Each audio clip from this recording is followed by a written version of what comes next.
Yeah, my name is Ivan G, and this is EM Online TV. And today we get us another amazing chance to meet with Lina. Actually, I don't know where she come from, but right now we are here in Uganda. And what we want to do here, just we want to know about her and what she do exactly.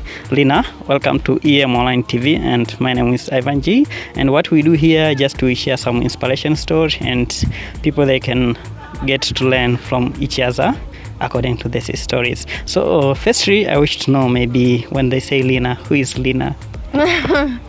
Hello, thank you for having me here. My name is Carolina Diaz, but you can just call me Lina. I am from Ecuador, and as of now, I live in Canada. I was born and raised in Ecuador until I was 17, and then I immigrated to Canada for university. I have a Bachelor in International Relations with a minor in Sustainable Development, and right now I am working in Uganda with the Her Start program from the Canadian government to help women become entrepreneurs that have positive environmental and social impacts in their communities.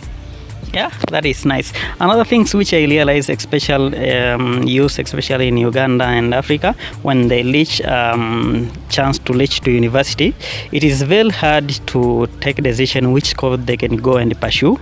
So I want to know which things you was focus and until to go and pursue that course at university. That have to do with environmental issues? Yeah, so I want to know what things was inspire you to go to pursue that cause of environmental issues. Right. Well, ever since I was a little girl, actually I wanted to become a marine biologist, and then it switched to a veterinarian, and then I reached high school and turned out I was not great at math. So I kind of to become a veterinarian, you have to go through all the a medical training, and there's math involved, and I was just not good at math. Anyway, whatever. I was good at languages, and I rather prefer languages. I actually speak fluent French, and I speak fluent Spanish because it's my first language. I also speak a couple other languages like Hindi, Italian, Portuguese, and such. And through high school, since I couldn't become a veterinarian the way I wanted, I kind of switched to the letters and words and languages, and that led me to interest myself into policy and politics, history, economy. That's why I ended up doing a major in international relations. But then through university, I realized that I could do a minor, and that's when I remembered how much I loved all environmental issues, and I researched what minors I could do, and I discovered that they had a sustainable development minor, so I was super happy. And I took a lot of geography and just that kind of courses, and I love how they have prepared me to do what I'm doing today, working in permaculture and organic agriculture and stuff like that. So my advice for young people that are not sure of what they want to study would be to kind of look back at when they were kids and look at the hobbies that they naturally were inclined to follow, or the subjects in school that they naturally liked, and go back and check what their skills levels are, and maybe just pursue that as a university degree or college degree. Yeah, that is really nice. I really like, and when you say that, you can look back what you like most and things like that. But also another thing which is really challenge a bit for us African youth is to get this opportunity, right, to travel abroad to learn more and to work with this another organization. So I wish to know for you how it is easy for you to get this opportunity, maybe to have working with Herstart, to working with Sina. So how did you come to get these opportunities? Right, yeah, for sure. I am very privileged, and I recognize that it's not easy for everybody to travel and work. I was able to travel to Canada because my mom invested her time and energy into basically making my family immigrate to Canada. That was not my doing. That was just hard preparation and like forward view.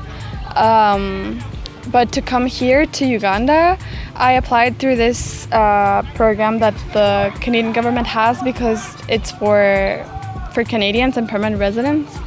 And that's how I got it. And again, that's also a privilege because it's fully funded by the government of Canada. And yeah, all countries don't have those resources, and that's for sure something to recognize. And that's how I've gotten this opportunity. Yeah, wow, that is nice. When I heard also government invest on youth to learn more, I think that is really important. And also as African country, we need to learn about that to see how maybe we can invest in our youth. But another challenge which I see and I observe, especially here in Africa, most of youth we really struggle on to sustain ourselves, to get something to sustain ourselves, and we don't have that project, and most of us we depend on the employment to get like income that they can support us to sustain ourselves. So I wish to know maybe for your side how your projects and works which you do support you to get income to sustain yourself. Yep.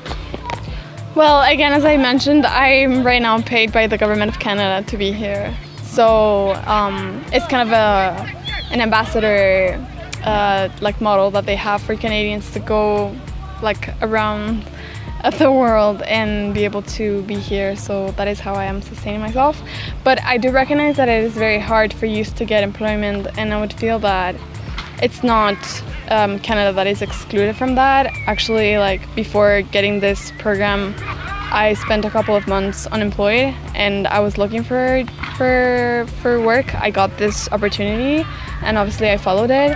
But I would say that right now, even in Canada, there is inflation and it's hard for youth to get employment without a lot of years of work experience and everything. So,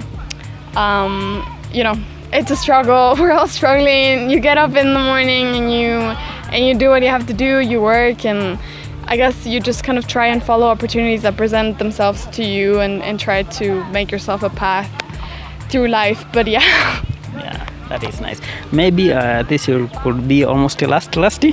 Yeah. So if you get a chance to advise a certain youth, maybe it could be a lady or a boy, like to use available resources to come with their own project that they can sustain them their life, and also use available opportunity to create their own employment. Or so which kind of advice can you give to them? I would say do something, like maybe if you want to start something for yourself and try and earn income as kind of an entrepreneur or a social entrepreneur, I would say try and find something that you're passionate about, so that whenever you're working and whenever you're learning more about the topic and everything, it doesn't feel like a burden. So always try and find topics that you're naturally inclined to learn about, you're naturally inclined to follow, even if it's football, even if it's dance or whatever it is. Just follow that passion and try and make it into your job. And then, well, right now, I think some people could recommend hopping onto social media.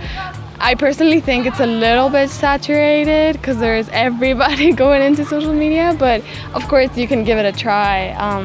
But also you can use Google and just like all those research skills as like paths to learn more and become better at your own career, and maybe get like free online certificates or learn more about your own craft. For example, I am also actively learning about permaculture, just like by Googling types of soil and types of crops that do better on types of soil and stuff like that. So be proactive and be resourceful on whatever is around you, the people who are around you, the human capital, and yeah, just the whole like online capital too.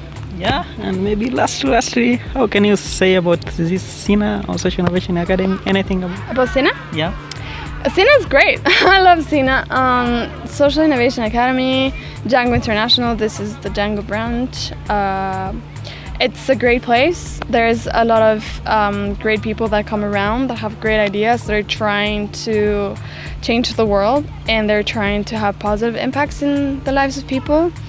And it's great. More than that, you know, you always find people who have cool projects and are going around, are being very friendly. So Sinai is a great place to be, to connect, to network, and to have a good time.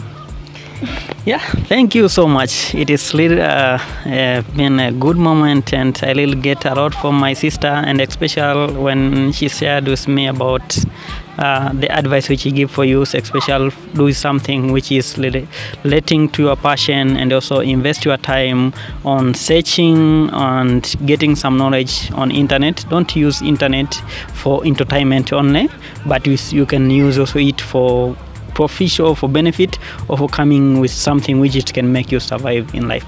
My name is Ivan G, and this is EM Online TV, and behind the camera is Eluguba Kabamba, my brother from Congo. Don't forget to subscribe, share and like. Thank you. Yeah. Cute.